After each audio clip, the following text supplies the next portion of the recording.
It is time, one thing that you do, one thing that everybody who considers themselves some kind of sadhaka or a seeker, one thing that you must do to yourself is, you are absolutely truthful to yourself.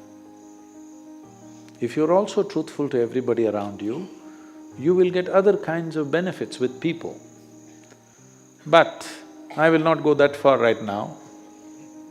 With yourself, you are 100% truthful. Otherwise, all kinds of tricks keep happening.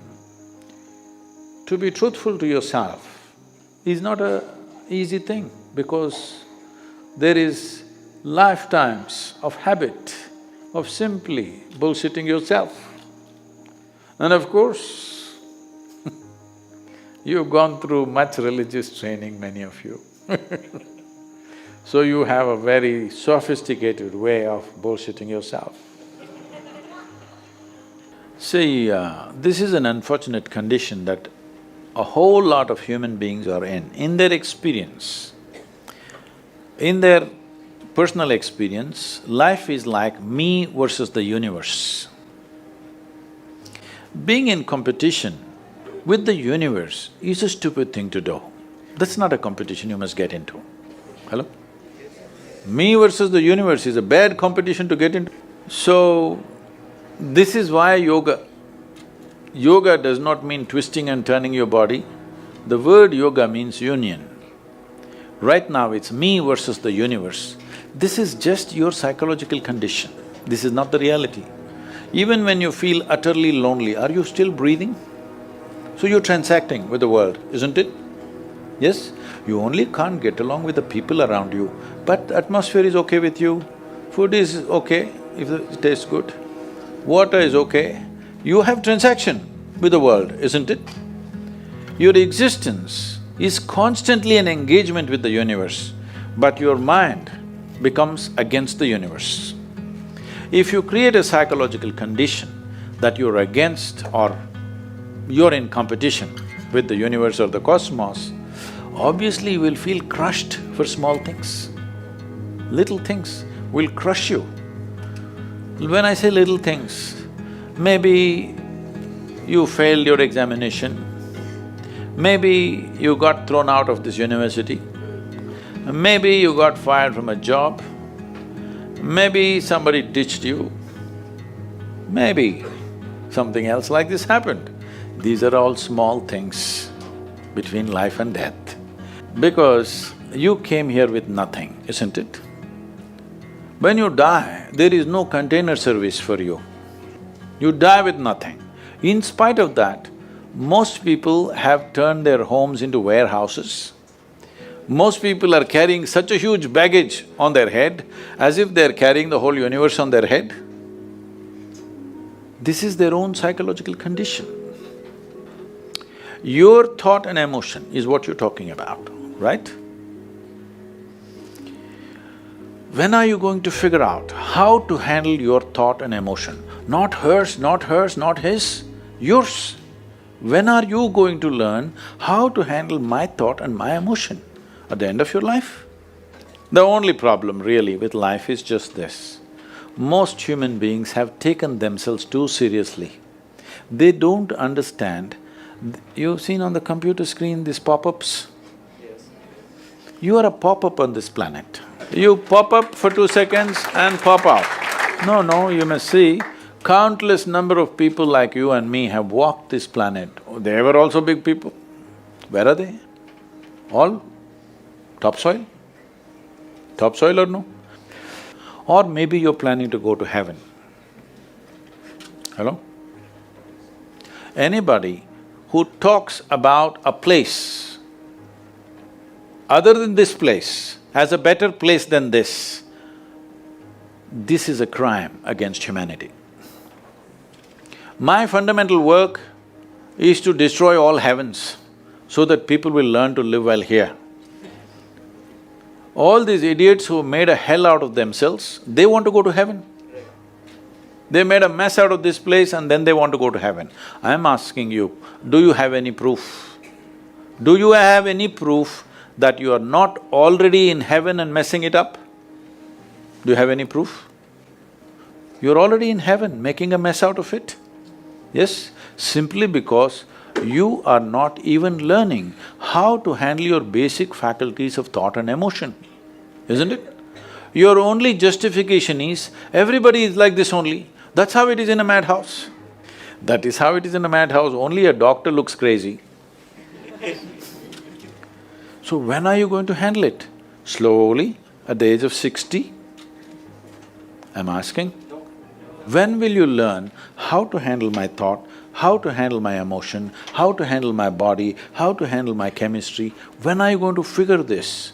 At the end of your life?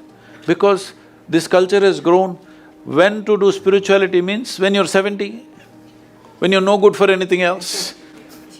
No, at the earliest possible time, whatever is most profound about you, not about heavens, about this life, everything that you need to know, you must know soonest, isn't it?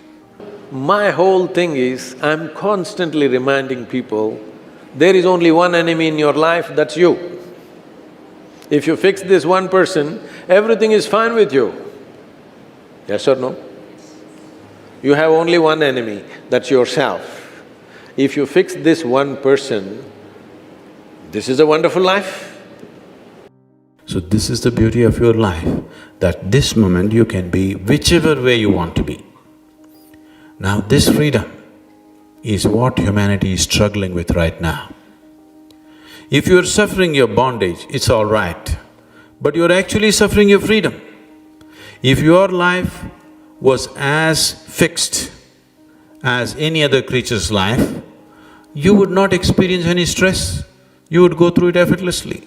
Now your problem is, there is freedom to be whichever way you want to be the next moment. This is what you're struggling with. If you're suffering your bondage, it's all right. If you're suffering your freedom, that's a tragedy, isn't it? Your life is not a tragedy because this happened or that happened. Your life is a tragedy because everything is happening and you're missing it. Yes? This did not happen, that did not happen, that's not a tragedy. Sun came up in the morning, but you cannot experience it. You're breathing, you cannot experience that. You're alive, you cannot enjoy that. This is a tragedy, isn't it? Yes or no?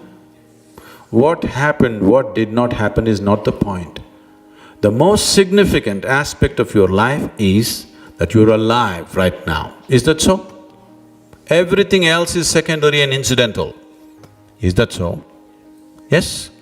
But you're not aware of your aliveness. You're busy with your psychological nonsense. Your thoughts, your emotions have become… your psychological reality has become far more important than your existential reality. What it means is, you are so enamored with your own petty creation that you're completely missing the grandeur of Creator's creation. That's what it means. You do all kinds of things, but if you truly value creation, the best thing that you can do is to pay attention and to experience it, isn't it? Yes or no? What is the greatest tribute? Suppose somebody cooks some nice food and presented it in front of you, what is the greatest tribute? That you write a poetry on it or you joyfully eat it, which is better? Somebody has done a work of art, you ignore it and give him an award. Is that great? Or you truly appreciate and enjoy it, is that great? If you truly value the Creator and the creation, the best thing is that you lived blissfully. That is the best appreciation for the Creator.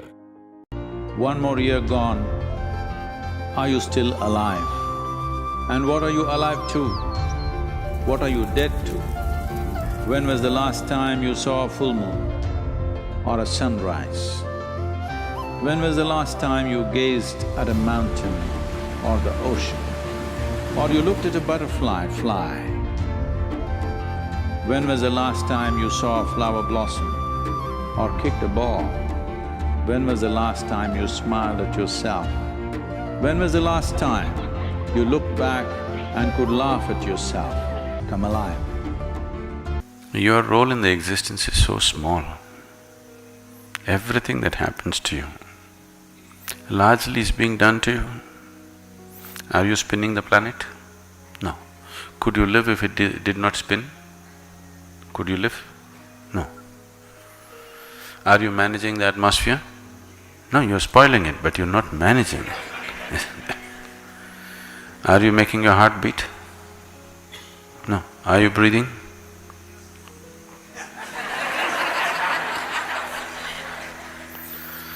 Everything that's vital to life is happening, isn't it? Your business is just to become receptive to the bounty of life, to know life in its fullest way. If you're willing to be blissful, joyful, do something worthwhile about yourself, or you're willing to do something worthwhile about 10 people around you, we will take care of your living also. All you have to do is, to whom? Just the creation.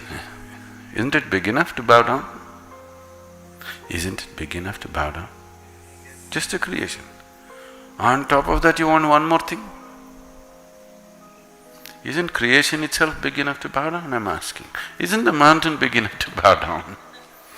I find even the tree and an ant big enough to bow down because not one of them can we figure.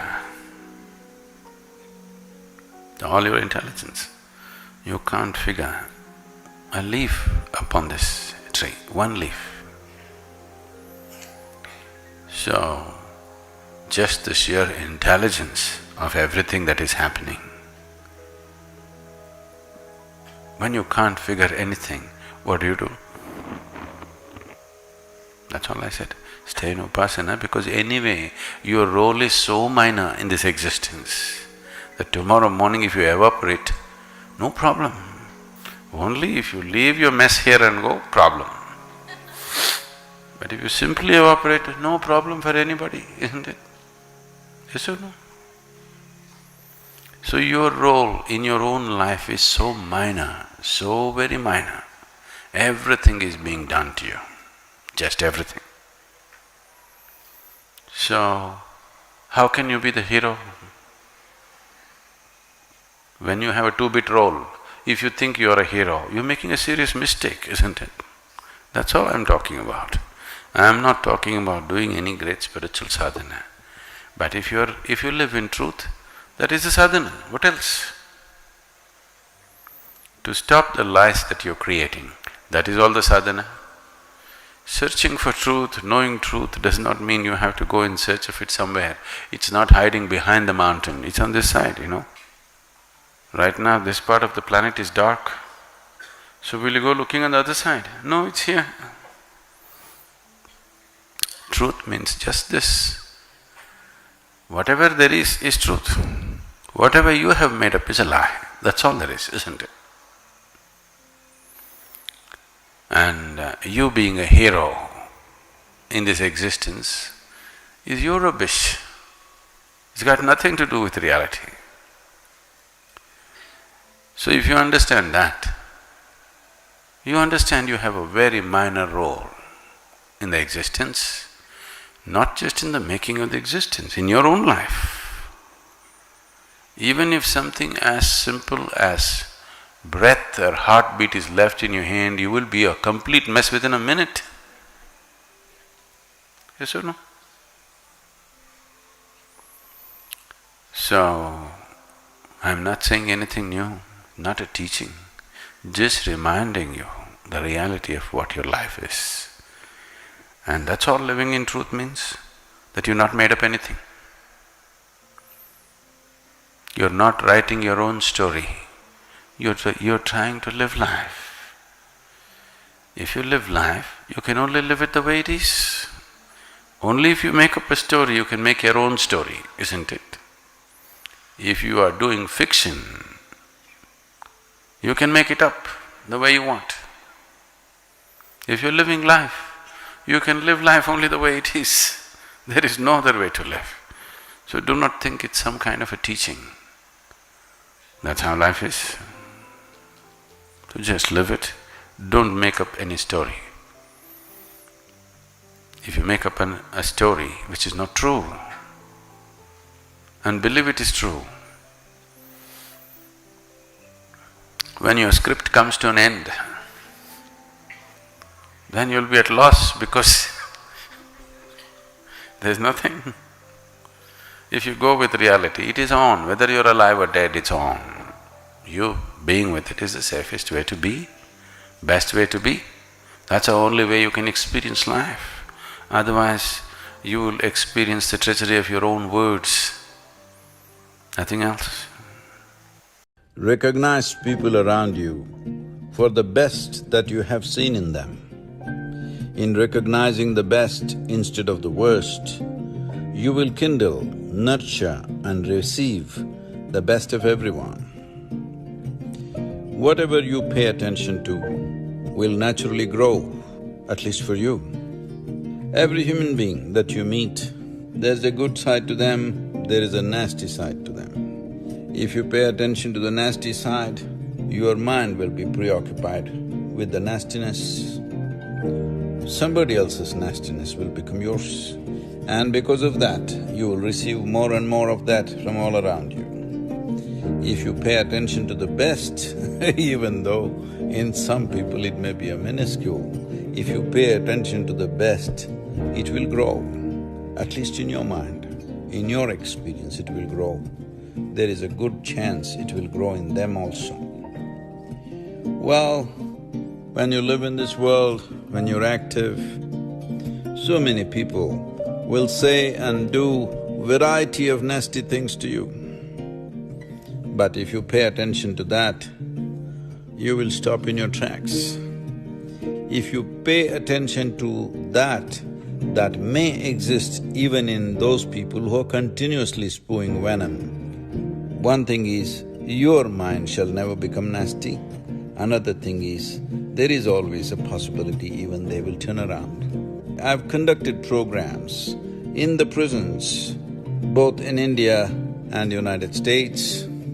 I've met some of the criminals or convicts who have done terrible things in their life, but many of them have transformed themselves because of simple forms of yoga. Above all, when they were with me, they were absolutely wonderful people. This is what you can do. You've heard of an Angulimala turning into a sage, you have heard of Valmiki turning into a great sage. Like this, there are many stories, only a few became famous.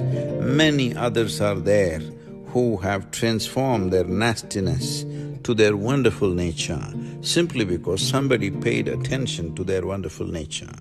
So please, whoever you meet, whatever the best you see in them, you don't have to imagine something. Whatever the best you see in them, pay attention to that. Hold that as a standard for those people to rise to, rather than holding their nastiness in your mind and allowing them to descend to their worst. This is a possibility that you have an opportunity to exercise every moment of your life. Let's make it happen.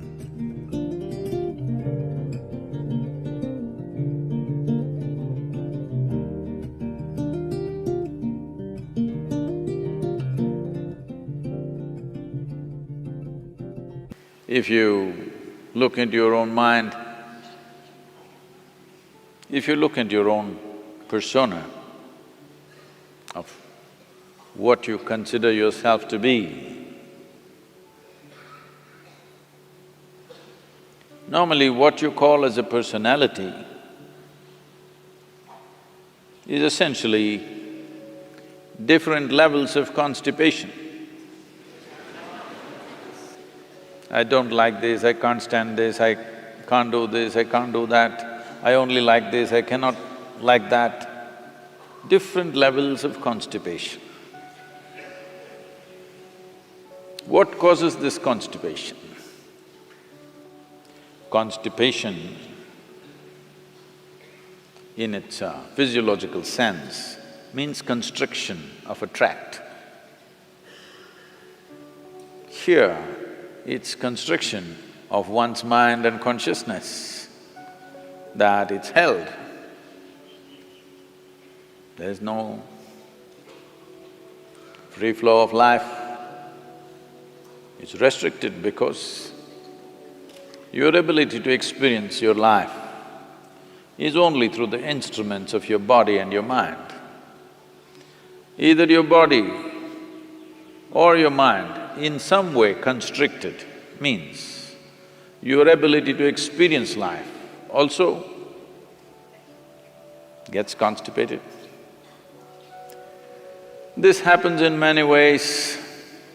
You will be surprised, many of you think you've grown out of those things, but when you're 10 years of age, your mama, your uncle, I mean, your mama said something, he called you an idiot. Now you're 50, but still 40 years ago he called you an idiot, it still bothers you. When you see his face, he called me an idiot. Like this it goes on. The more concretized your persona is, or your personality is, the more nicks and wounds you carry upon yourself. And these are not physiological wounds to heal, because they are self-inflicted wounds. These are being carried as badges of life's experience, so they don't go. Because of this, I like this guy, I don't like this guy, I love this person, I hate this person, I can't stand this person, all this has happened. Next 24 hours, you must do this. All these mamas, friends, enemies, nonsense, you don't have to tell them, I love you. Not necessary. Within yourself, you must come to a total sense of acceptance of everything. So, somebody said something, somebody did something, somebody stepped on your foot, somebody stepped on your head.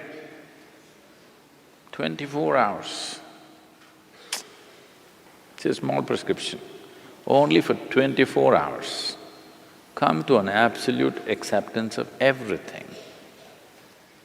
Your mental things, your emotional things, your bodily things, every damn thing, and the social things. Just simply accepting it as it is. You don't have to do anything with anybody, just within yourself. If you just do this, life will happen on a larger scale.